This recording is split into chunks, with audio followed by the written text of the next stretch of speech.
Bonjour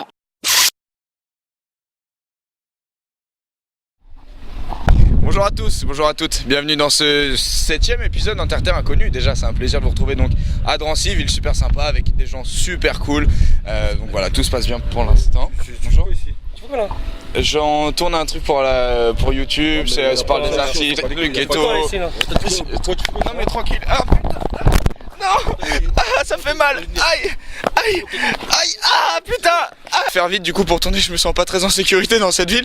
Interterre Inconnu, épisode 7, qui vous parle des vrais artistes de Paris et de sa banlieue. Donc aujourd'hui on se retrouve pour découvrir un jeune artiste réalisateur de sa propre web série, Mark & Spear. Oh non, pas encore eux! Non! Non! Non!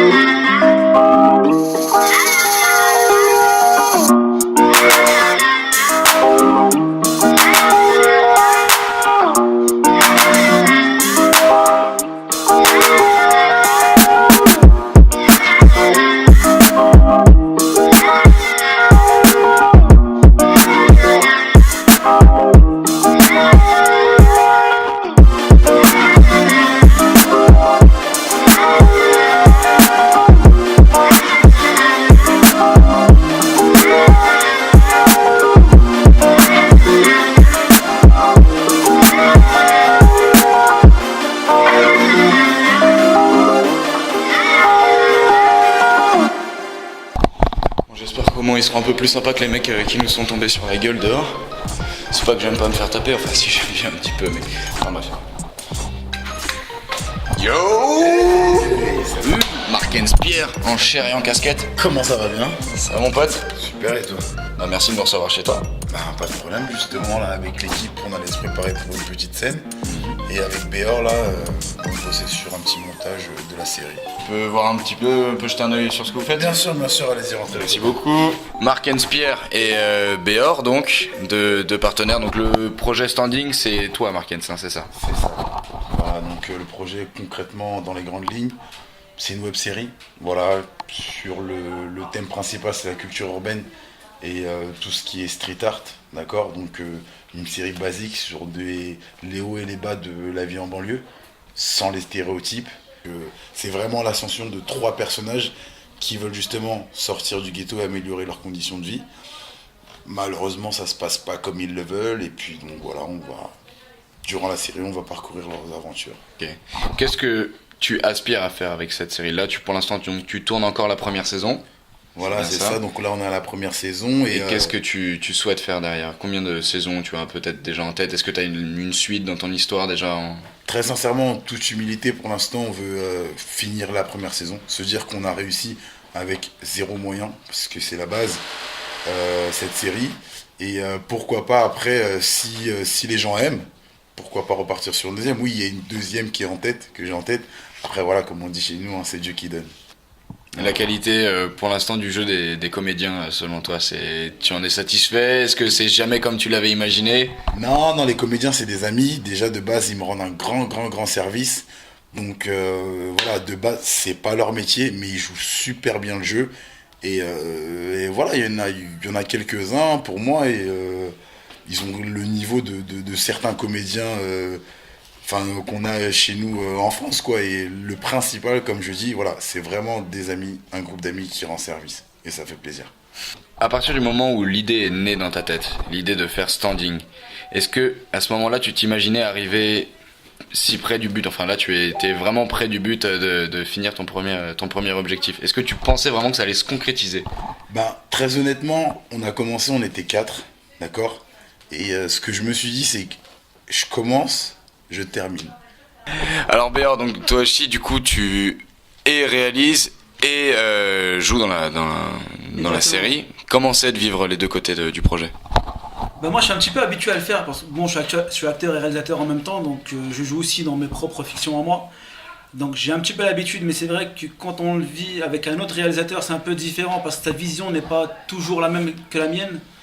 Et Vous entendez bien sur ce projet? Oui, des fois il y a des petits coups de vue, comment ça se passe? Non, des fois il me pique un petit peu sur mes trucs. Qu'est-ce que tu ressens à chaque fois que tu vas sur un tournage de ta propre série avec des gens qui sont là pour te soutenir? Qu'est-ce que tu ressens? Qu'est-ce que ça fait d'être le réal en chef et aussi de jouer, parce que tu joues aussi dans la série?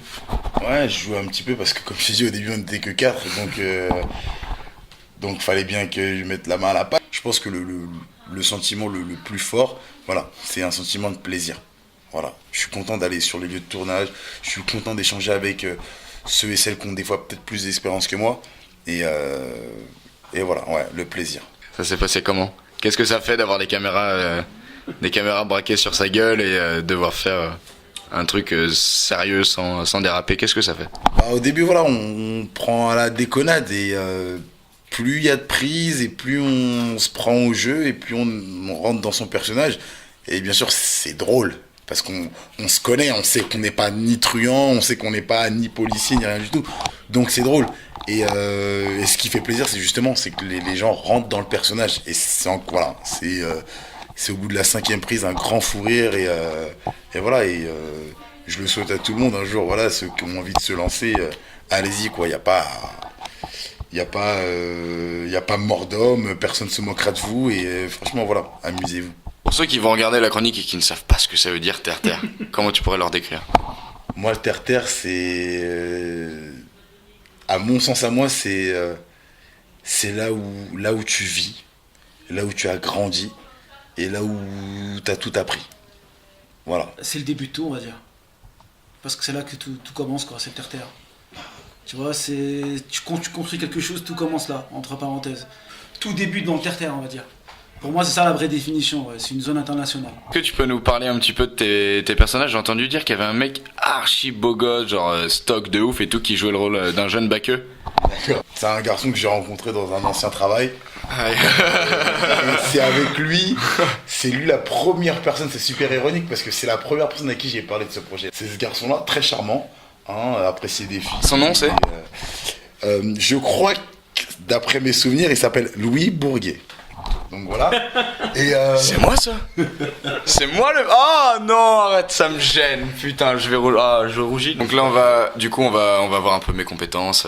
Du coup, enfin on est là pour me voir moi. Du coup toi, enfin je veux dire on s'en fout un peu. y a pas de souci aujourd'hui. Allô. C'est ta journée. Normal. Tu nous emmènes sur le plateau donc du tournage de quelle scène? Alors on va tourner une scène dans un commissariat, d'accord. Et je vais pas vous en dire.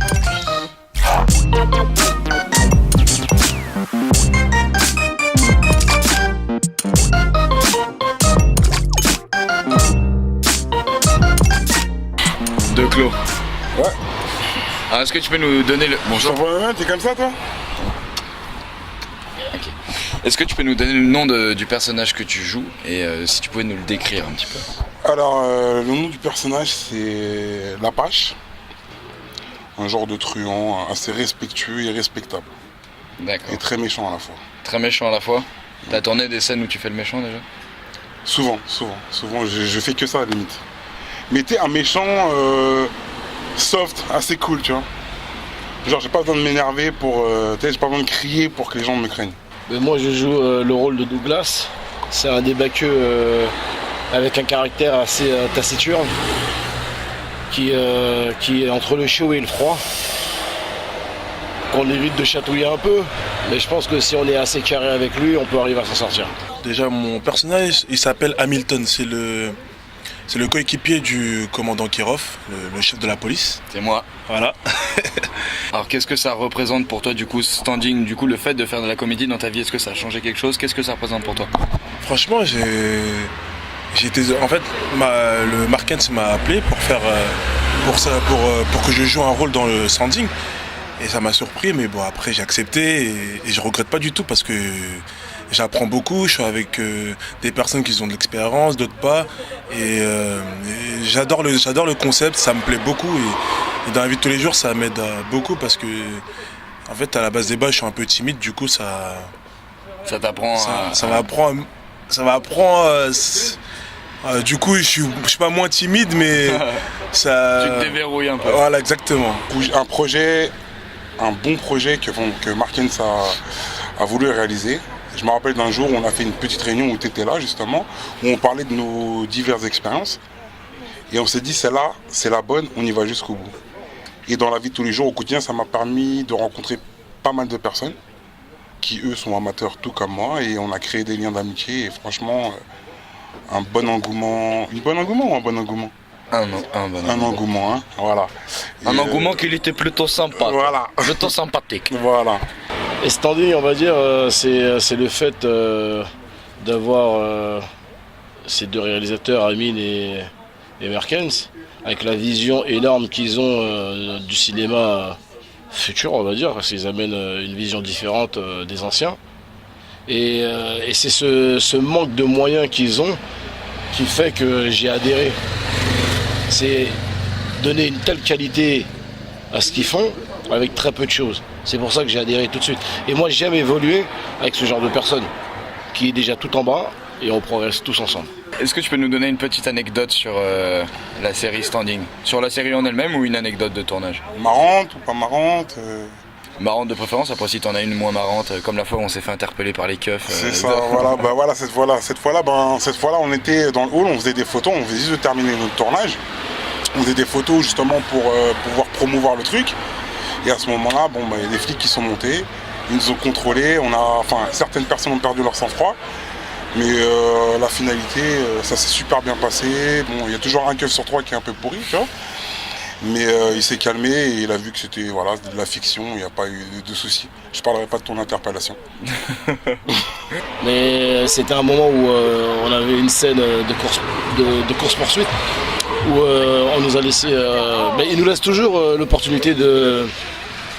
Il n'y a pas de dialogue, on est toujours dans l'improvisation.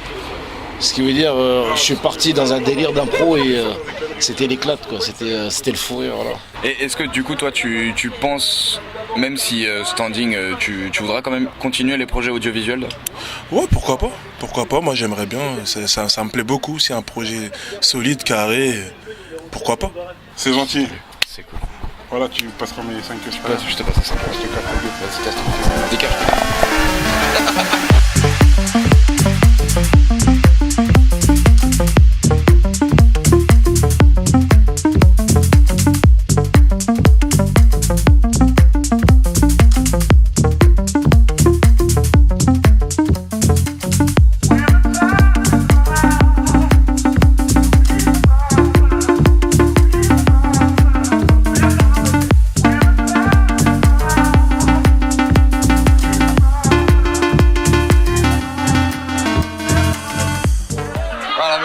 Merci. Je déteste cette ville, je déteste ces gens, voilà. Bon, en tout cas, merci à toutes et à tous d'avoir visionné ce 7e épisode d'Enterre Inconnu. Ça me fait toujours autant plaisir de vous retrouver à chaque fois. Et donc, du coup, on se donne rendez-vous dans 2 semaines pour un prochain épisode. Je vous fais un gros bisou.